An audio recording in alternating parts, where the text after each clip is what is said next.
Every season, I like to vibe check all of the exotic changes, both weapons and armor, to see if anything is worth using that maybe slipped under the radar. Today, we're talking exotic weapons. This isn't going to be a full, super in-depth review of everything. It's just meant to be, something quick to get y'all up to date.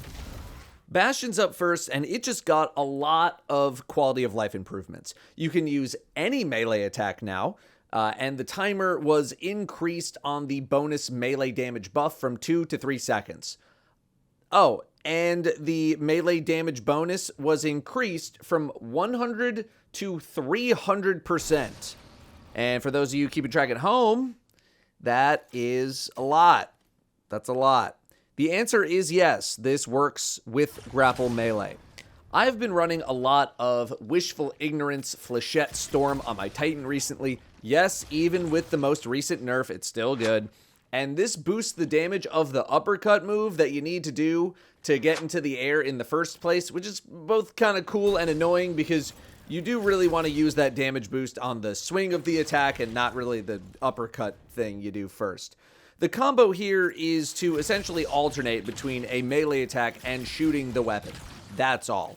The melee attack boosts everything about the weapon, and hitting with the weapon gives you that melee damage boost. I would encourage the use of much harder hitting melee attacks since you only get one attack to use the buff with. Bastion has actually been very good for quite a while now. None of this is very new information, but the melee damage buff makes this even more of a threat now. Again, you can use it with grapple melee. Just keep in mind that you only get 3 seconds to use that melee damage, so you do need to set up quick attacks. Don't forget that Bastion also has Unstop built in, so it is great for anti-champion needs. And in case you're not up to date on your damage numbers, here's a very quick comparison to Techian Force. You can see that with a melee thrown in every 4 shots, which is kind of what you're supposed to do, it's staying around that 1k DPS number, whereas Techian stays under that, even with 16 shots in a row. Sure, against something like Merciless, it's going to fall behind, but Merciless runs out of ammo super fast, and that's kind of its thing. Like, it just uses a lot of ammo super fast and does a lot of damage. So yeah, Bastion, it's also doing really good damage on its own, but again, it has been doing that for a while now. Monte Carlo's only change was that the stab attack from the Catalyst no longer deals reduced melee damage to bosses, mini-bosses, and champions. I think the biggest factor here is champions. This is one-shotting champions in the shooting range, at least non-unstoppable champions, which is obviously not the end-all, be-all of tests, but it's just a small glance into how strong this attack can be. I went into an activity at the same level as me. It was one-shotting champions there. Here's me stabbing a champion Hobgoblin 24 levels above me, and it gets it to finisher range.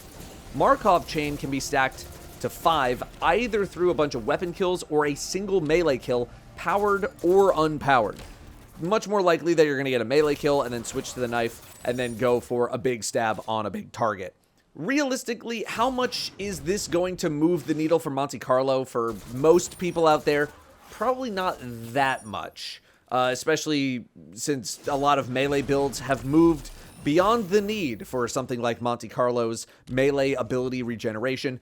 But for those of you actively using Monte Carlo, it will now be of a greater benefit in champion content, being able to very significantly wound most champions.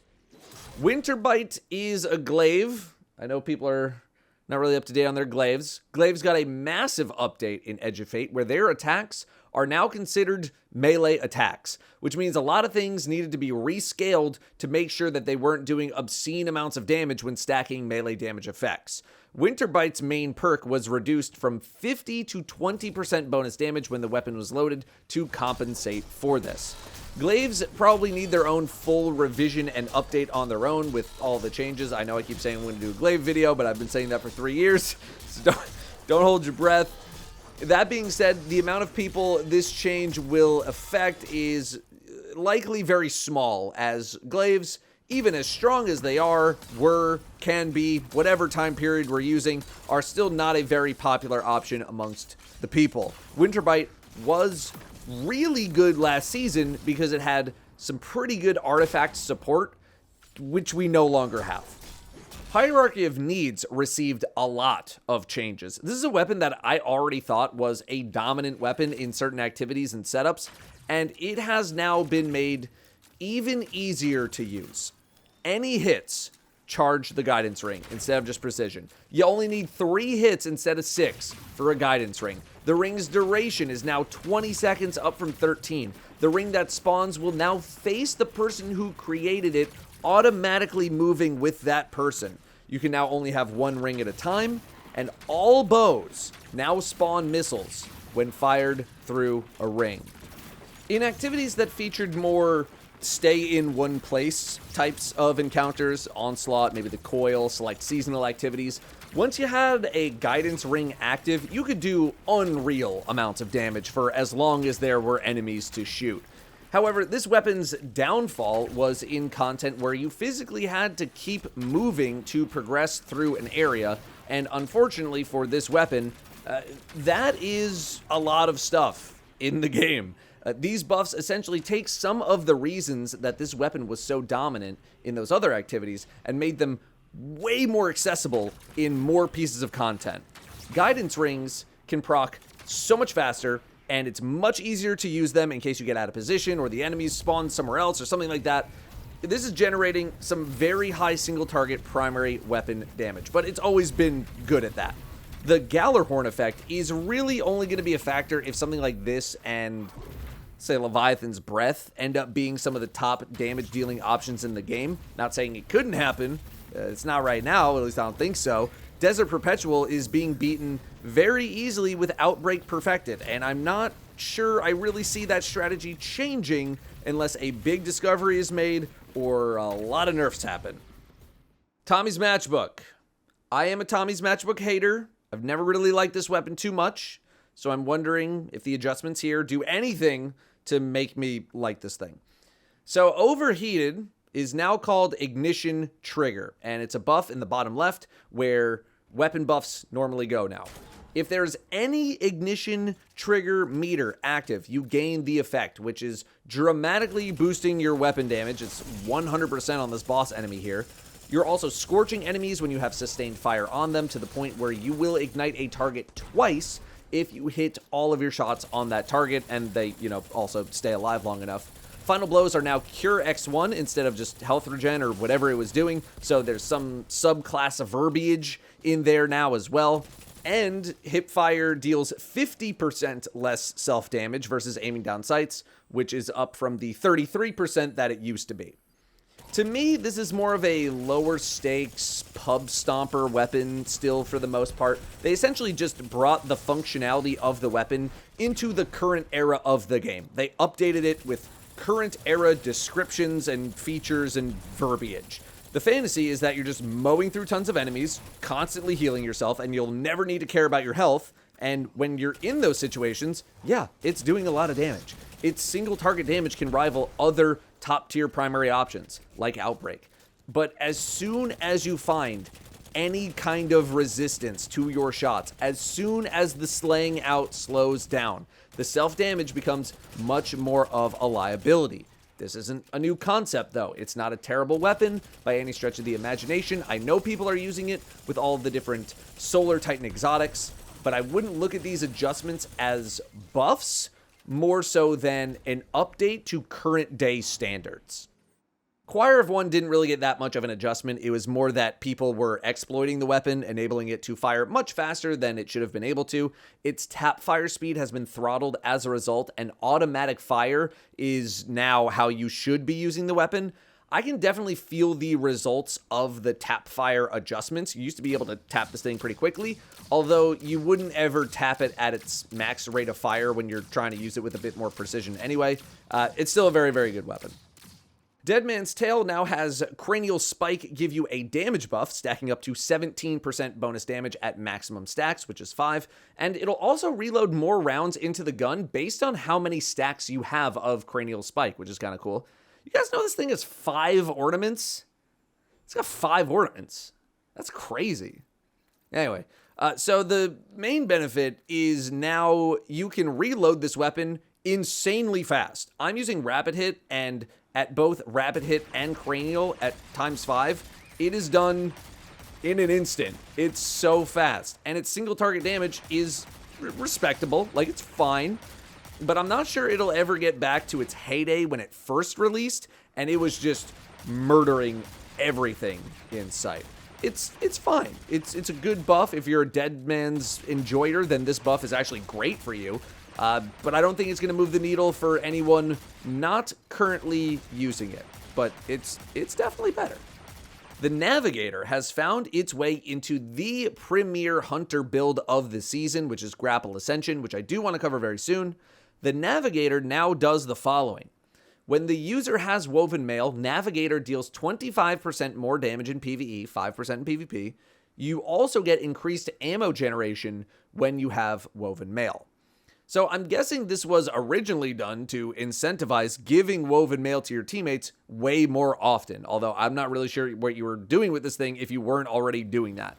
Woven Mail is still an incredibly good buff in the game, but trace rifle damage in general has still not really been that tantalizing. Now, at least, it's a little bit more with this buff. But hunters aren't using the Navigator because of the buff to this weapon. They are simply using it for the same reasons most people have used it in the past, to create free grapple points. And the hunter build that uses it uses an inmost Syntho or inmost Verity class item. You build up Verity. If you're using Verity with Navigator, you create a grapple point and off you go, along with, a couple of other factors that we'll inevitably discuss in that video. This is not a build video.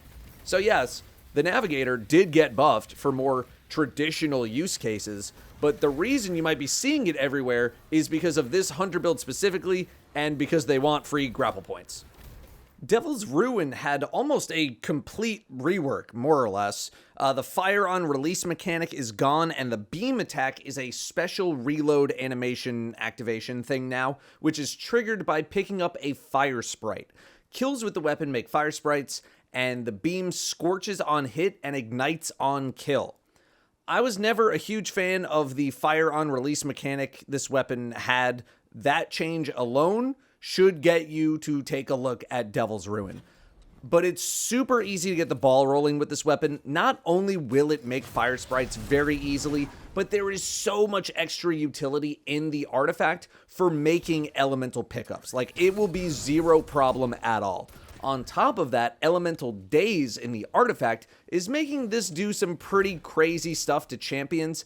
Add in the scorch and ignite verbiage, and we have basically only scratched the surface of the capabilities here. I would highly advise checking out this weapon again, especially this season with all of the solar support that it has in the artifact. HeartShadow had a very slight update, more ammo reserves. The heavy attack is now 3 ammo instead of 4. And if you kill an enemy while Shot in the Dark is active, you go back to being invisible. So the plan here is go invisible and then be able to run around picking off targets and go invisible again, back and forth. A nice quality of life update for sure. Someone out there is going to come up with some kind of fun build for this weapon. But for the time being, it's probably going to stay in the vault for most people. Duality got a quality of life update where now you can either kill or hit with most of the pellets in a shot to trigger on black wings, which is the main perk. That's definitely nice, but it's probably not going to do that much for people. Worldline 0, remember this thing? You cannot chain 2 blink attacks together anymore, but they added the effect of killing with Tesseract, aka the blink attack, lets you Tesseract again for a short duration, and it consumes less ammo and guard energy. I have not used this thing in literal years, so I'm not going to pretend I knew anything about it beforehand, but the back-to-back attacks now weren't the smoothest experience to me. There's a bit of a timing to it. You got to listen for a sound cue or just give it a beat. Like, you can't hit it immediately. You gotta give it a sec.